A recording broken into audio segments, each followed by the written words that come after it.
కెర్రున చప్పుడైనది, గుండె చల్లున కొట్టుకున్నది.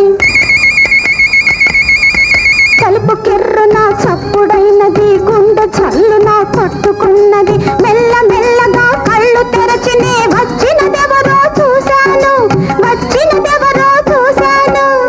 ఎవలాలు?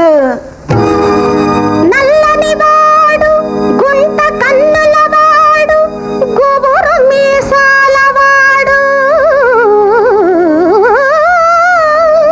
అయ్యో అవోయ్!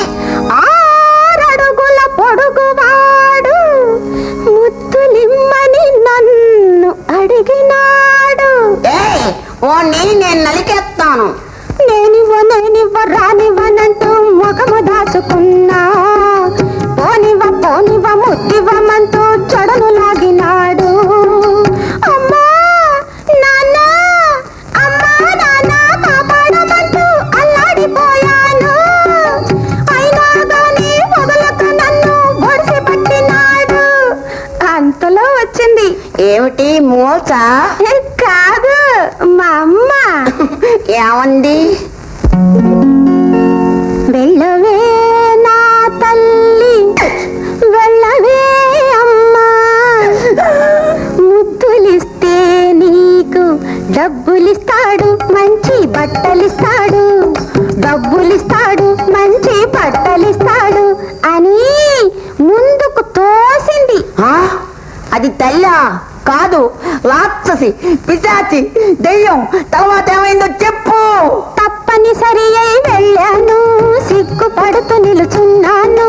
గదిలోకెత్తుకుపోయాడు, కథలు కబుర్లు చెప్పాడు, తన దుప్పటిలో చోటిచ్చాడు. కులత, పాపాత్ములాల, నువ్వు నాకొద్దు, పో, వాడి దగ్గరికి పో. అంత కోపం ఎందుకయ్యా, అప్పుడు నా వయసైదయ్యా. ఏమిటి? అప్పుడు నీకు 5 ఏళ్ళ? అంత కోపం ఎందుకయ్యా, అప్పుడు నా వయసైదయ్యా. వచ్చినది మా తాతయ్య. తాతయ్య తాతయ్య మళ్ళీ చెప్పవే. తాతయ్య తాతయ్య తాతయ్య తాతయ్య నేను ఎవరో అనుకున్నాను. తాతయ్య గొప్ప ముంచేయాలి. ఇల్లే ఇలలో స్వర్గమని, ఇల్లాలే ఇంటికి దేవతని రుజువు చేశావు నీవు.